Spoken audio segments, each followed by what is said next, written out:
If you feel like your liver is overloaded and that your hormones are feeling unpredictable, your digestion feels sluggish and your energy keeps dipping after meals, the missing link may not be your liver alone. It may be the relationship between your gut and your liver. In this video, I'm going to show you how the gut-liver axis works and why poor elimination can quietly recycle hormones and waste products while bile flow reduces. And I'm going to learn about some simple daily habits that can restore flow, clarity, and balance.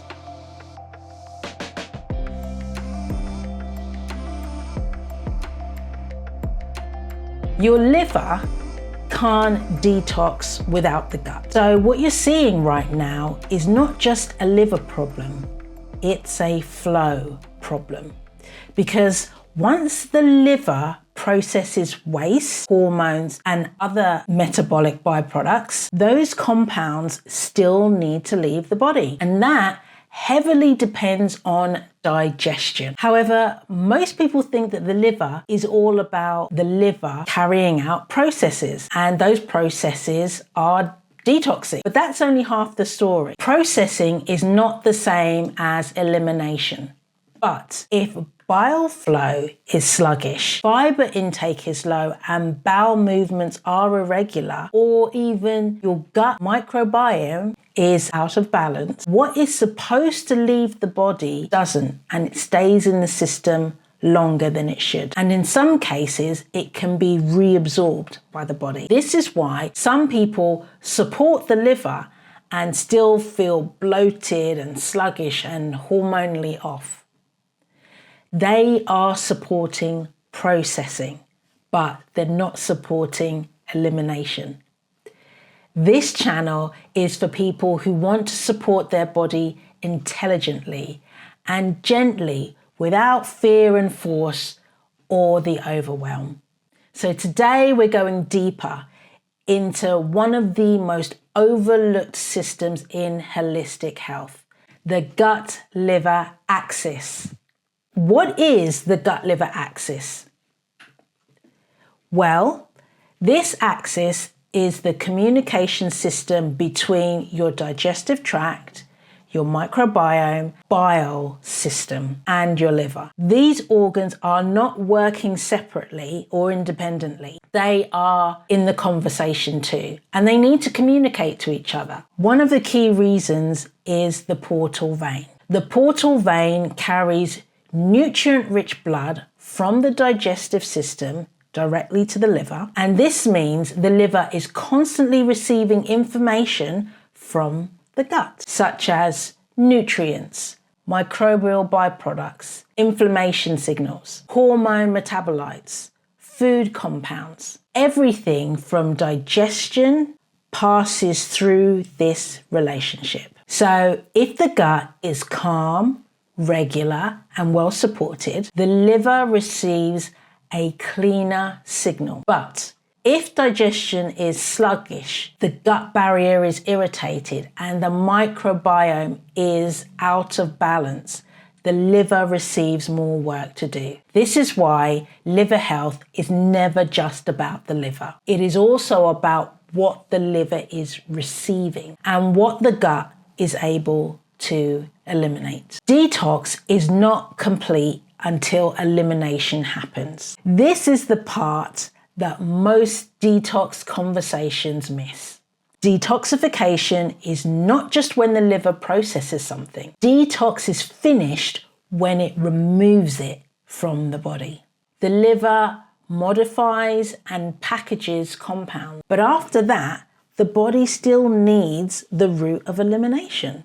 So some compounds leave through urine, many leave through the bile via the digestive tract, and that means that bile flow matters, fiber matters, hydration matters, regular bowel movements matter. If those are missing, then processed compounds may stay in the digestive tract too long. And when that happens, the system can become inefficient. This is why someone can eat healthy, take liver supplements to support, and still feel stuck because they're only focused on processing. That's only half the story.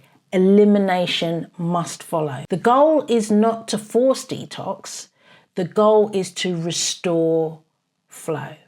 So let's talk about bile, the quiet hero. Bile is one of the most important pieces in this conversation. Your liver produces bile. Your gallbladder stores and releases it. Bile helps to break down fats so that they can be absorbed properly. But bile also carries waste products, hormone metabolites, and other compounds into the digestive tract for elimination. So when bile flow is sluggish, digestion can feel heavy. You might notice bloating after fatty meals. You may even feel full too quickly. Your stools may become irregular. You may feel like food is sitting in your stomach longer than it should. This doesn't mean you need to flush your bile or force the gallbladder. That's not the message here. The message is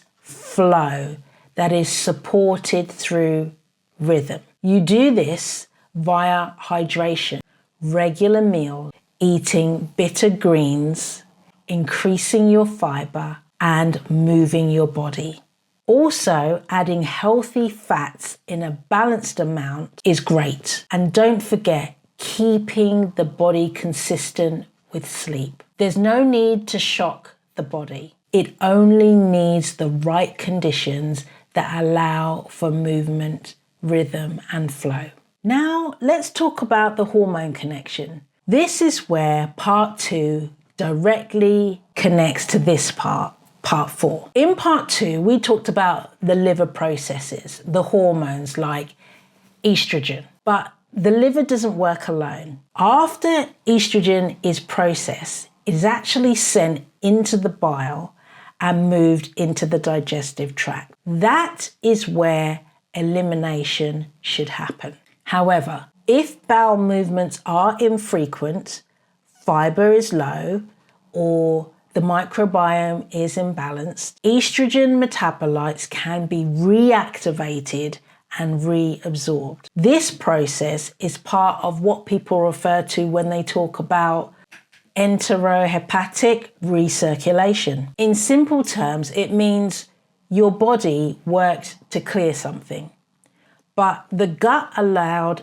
some of it to come back. So when someone says that my hormones feel out of control, the deeper question might be to consider is the clearance of my system complete? Because hormone balance is not just about production, it's about processing. It's about the excess that has built up that makes us feel out of control. And it is about elimination. The liver starts the job, but the gut has to finish it.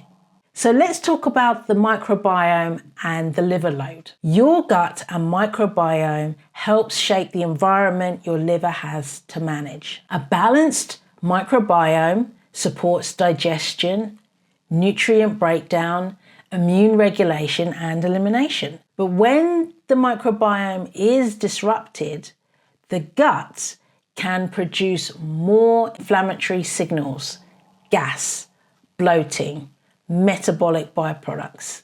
These are all signals that do not stay isolated in the gut. They travel through the gut-liver connection. This is why gut imbalance can show up as more than digestive discomfort. It may show up as fatigue, skin changes, brain fog, heavier digestion, hormonal symptoms, energy dips after meals. The liver is highly resilient, but it responds to the inputs it receives as well. When the gut is under stress, the liver receives that message. When the gut is supported, the liver often has less noise to manage.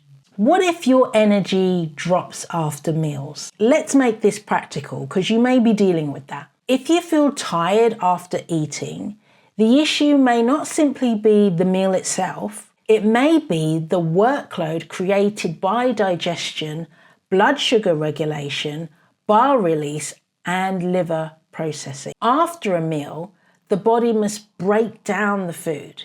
It's got to absorb the nutrients, manage glucose levels, and release bile. Not to mention processing incoming compounds, as well as move the waste through the digestive tract. So your liver is a master, efficient captain at handling all of these processes. If the system is efficient, you may feel satisfied, but if the system is strained, you may feel heavy, bloated, sleepy, foggy, or uncomfortable. That's why taking a walk after a meal is so powerful. It supports blood sugar stability. It encourages digestive movement. It reduces pressure on the liver, and it helps the body transition from processing to using energy. Small habits can have a large systemic effect. So here are some of the signs that the gut-liver axis may need support. You don't need to panic about the symptoms, but you can learn from them. They are signals to give you the information you need so you'll be able to course correct. Some signs that the gut-liver axis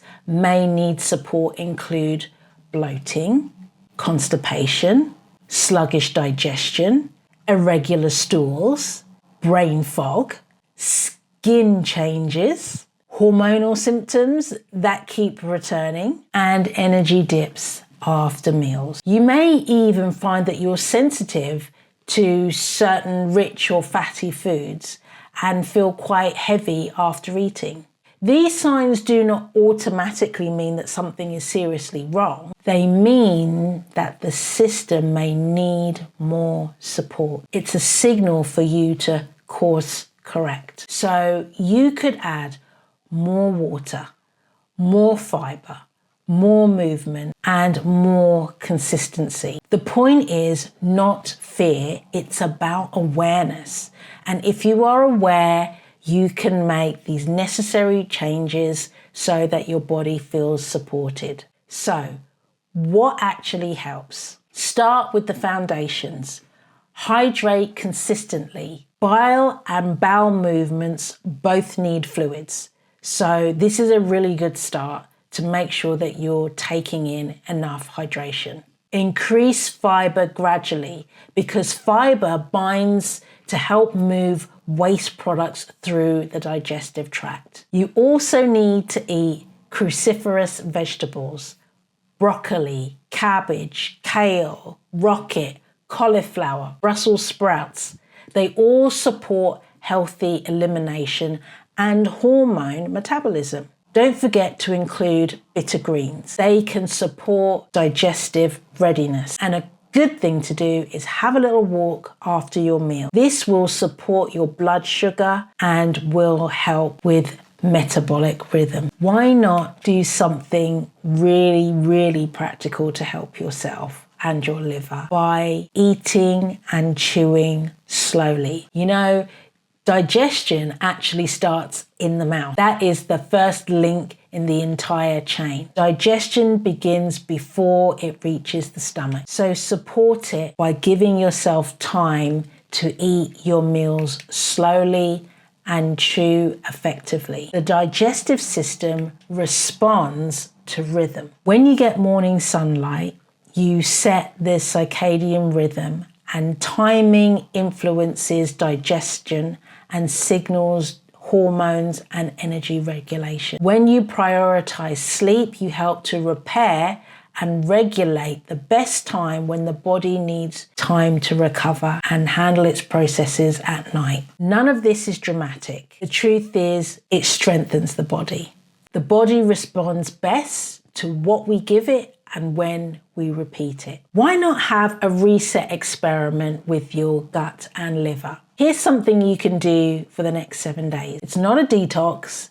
It's not a cleanse. It's a flow support experiment. For the next 7 days, start your morning with warm water. Add natural salt like Himalayan salt and a slice of lemon. Then get outside for some natural sunlight. Add 1 serving of cruciferous vegetables daily and include fiber with your meals. Take a walk after lunch or dinner and reduce alcohol. Chew more slowly. If you chew properly, your body doesn't have to work as hard to break the food down. So give yourself time when you're eating your meals. So don't eat on the run. Aim for consistent sleep timings each night. Then track these next 5 things: your digestion, your bloating, your energy, your mood, and your regularity of your bowel movements. It's not about chasing perfection. It's about observing patterns and how your body responds. Maybe you notice less bloating, or your energy is more steady. Maybe your sleep improves. Maybe your bowel movements become regular. That's the information that matters. Because when you understand your body's patterns, you stop